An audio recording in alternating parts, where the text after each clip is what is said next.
The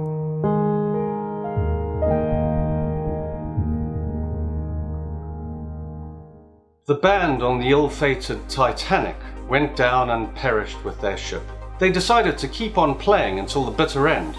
It is believed that they did this because they felt that their music had a calming influence on the terrified passengers. There is a small memorial dedicated to these brave people in Southampton here in the UK. There is another memorial very close by, and it is dedicated to the engineers of the Titanic who died fighting to keep the ship afloat. The statue of the winged goddess Nike is beautiful and haunting in the right light. Let's consider a situation, that of a team facing a crisis.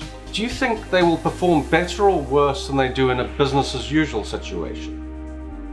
What are the factors and conditions that allow one group of individuals to excel and another group to collapse?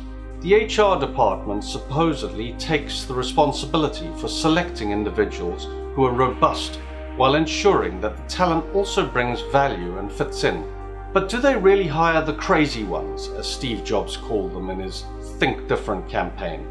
Or do they look for a profile? Looking for a profile or type cannot, I would argue, provide the chaos element that should be present in an organization.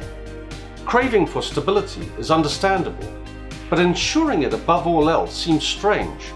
Perhaps we could consider the Hawthorne studies at this point. Elton Mayo's study highlighted how treating a team of individuals as special can lead to esprit de corps flourishing in that team. One of the most important aspects from Adam Kahane's book, Solving Tough Problems, referenced below, is the imperative to listen with empathy, his term. Engage with other stakeholders.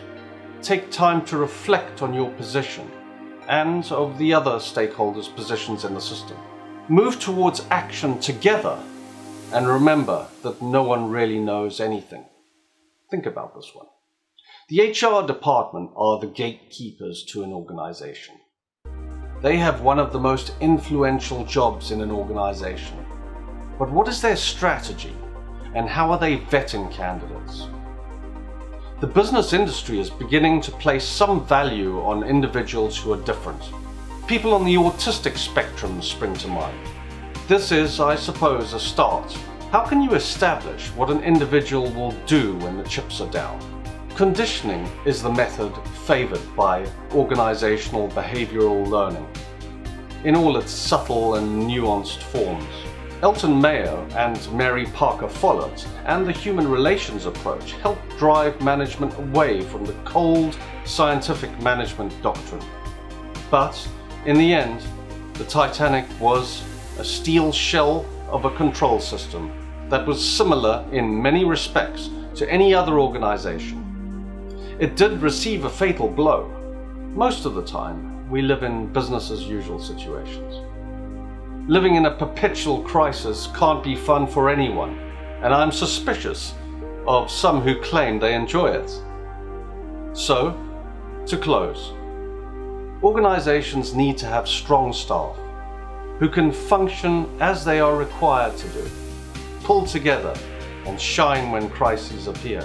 It's important for them to have an inherent understanding and acute situational awareness in order to be able to operate out of an implicit and understood duty.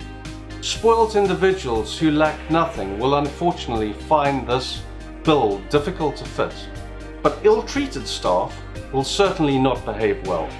In my humble opinion, and it's just that, the brave band members and engineers were fighting for humanity.